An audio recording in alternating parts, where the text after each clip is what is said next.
દિલ્હીથી ગોવા જતી ઇન્ડિગોની ફ્લાઇટે હવામાં હલચલ મચાવી દીધી જ્યારે ફ્લાઇટના પાયલોટે 3 વાર કહ્યું પેન પેન પેન.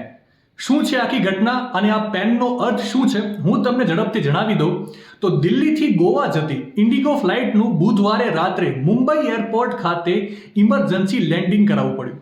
મળતી માહિતી મુજબ વિમાનનું એક એન્જિન હવામાં બંધ થઈ ગયું હતું. વિમાનનું સફળતાપૂર્વક ઇમરજન્સી લેન્ડિંગ કરવામાં આવ્યું અને મોટી દુર્ઘટના થતાં બચી ગઈ. હવે હું તમને પાયલોટે 3 વાર બોલેલા શબ્દ પેનનો અર્થ સમજાવી દઉં. તો આ એક ઇમરજન્સી કોલ છે જે સૂચવે છે કે હાલ ફ્લાઇટની પરિસ્થિતિ ગંભીર છે, પરંતુ એટલી ગંભીર પરિસ્થિતિ નથી કે તેને કાબૂ ના કરી શકાય. ઉદાહરણ તરીકે 2 એન્જિનવાળા વિમાનમાં એક એન્જિન બંધ થઈ ગયું છે જ્યારે બીજું એન્જિન કાર્યરત છે, કે પછી ફ્લાઇટમાં કોઈ નાની મોટી ટેકનિકલ ખામી સર્જાય છે. પેન કોલ એ સુનિશ્ચિત કરે છે કે એટીએસને તાત્કાલિક ધ્યાન આપવું જોઈએ, જેમ કે એર સ્પેસ ક્લિયર કરવું, લેન્ડિંગ માટે વિમાનને પ્રાથમિકતા આપવી અને કટોકટી સેવાઓને તૈયાર રાખવી. માહિતી સારી લાગી હોય તો રીલને વધારે શેર કરજો અને આવી જ અવનવી માહિતી માટે સંદેશ ડિજિટલ સાથે જોડાયેલા રહેજો.